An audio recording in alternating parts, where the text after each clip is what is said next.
This is a story about how a Gary Fisher level Betty bike became a Specialized Hardrock Pro bike. The Gary Fisher level Betty bike is a 1999 dual suspension bike with top-of-the-line Shimano Deore components that came to me in complete original condition. In the day, this was the bike to be doing extreme mountain biking on. The thinking was to restore the Gary Fisher bike, but as I got peeling the onion on the bike, I became hesitant to restore the bike. Both the front and rear shocks needed complete rebuilds, and with parts and seals for the 1999 shocks very difficult to find, I backburnered restoring the level Betty bike. So I stripped the Gary Fisher bike. The components sat in a box, and the frame sat in a corner until this Specialized Hardrock Pro frame came my way, and it got me thinking the swap might be perfect. Mid-2000 Specialized Hardrock bikes were widely regarded as durable bomb-proof mountain bikes, ideal for beginners, commuting, and trail riding, so I'm excited to get going on this build.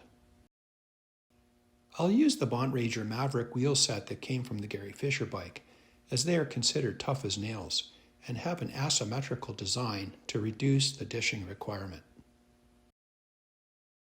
For a front shock, I'll be using a Manitou Axel comp with 100 millimeters of travel. Although not designed for aggressive downhilling, the shock will perform well for commuting and moderate trail riding. I should also note that these Manitou shocks had a reverse arch versus the more common front arch you see out there. The design idea of the reverse arch was to improve the stiffness to weight ratio, allowing for a lighter fork that retained structural rigidity. It also enhanced performance by protecting the seals from debris and allowing cleaner brake hose routing.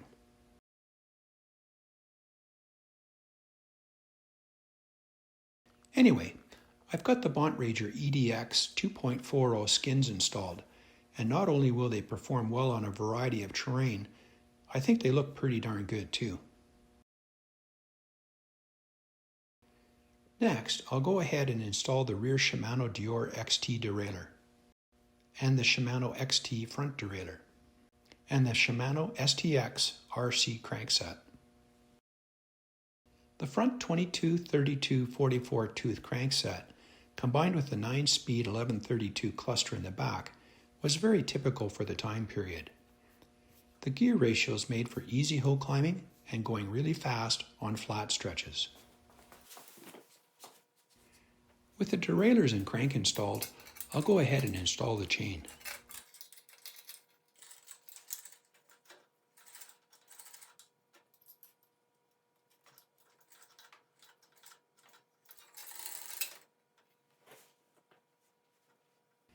I'll use a specific 9-speed quick link to connect the chain.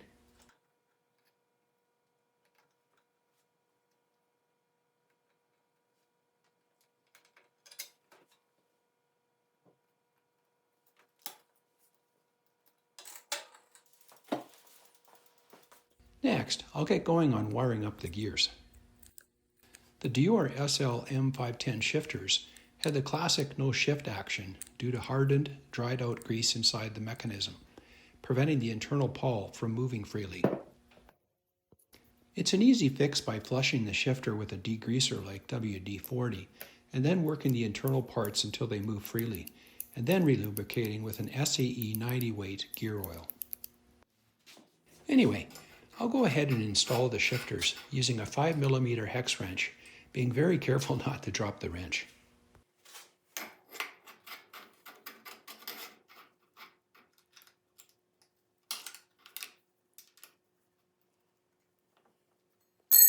Dang it!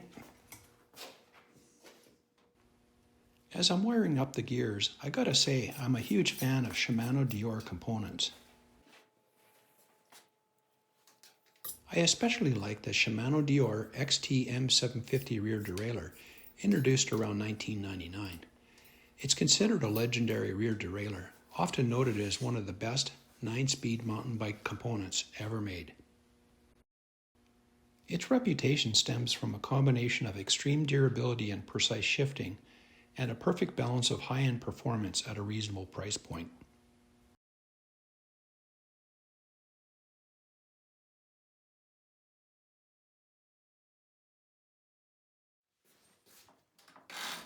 So things are shifting really nice, and next I'll move on to the brakes.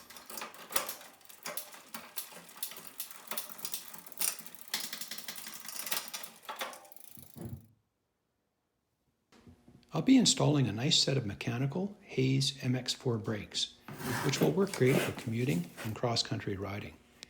While not suitable for heavy-duty aggressive riding, the MX4 brakes are good for being easy to maintain and effective when properly adjusted.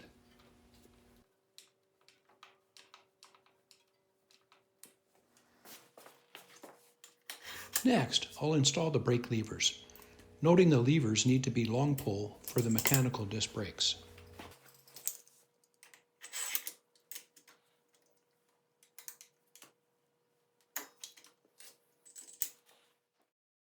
With the levers installed, I'll go ahead and cut the brake housing to size.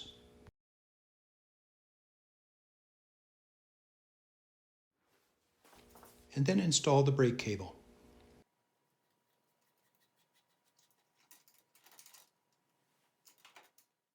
And then tighten down the cable using a 5mm hex wrench. The mechanical disc brakes offer better, more consistent stopping power in wet, muddy conditions compared to rim brakes, and are easier to maintain than hydraulic brakes. Next, I'll go ahead and install the seat post using lots of waterproof grease, ensuring the seat post doesn't get stuck in the future.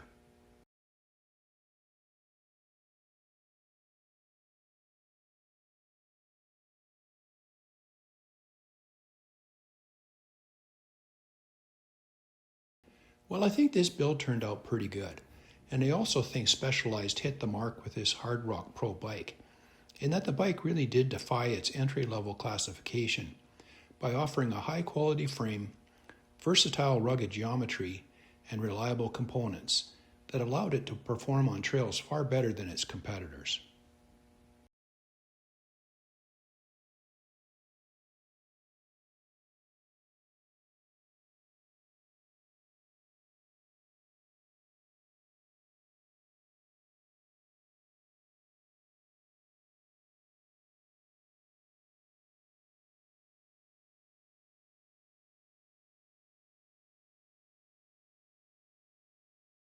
Thanks for watching, and I'll see you on the next video.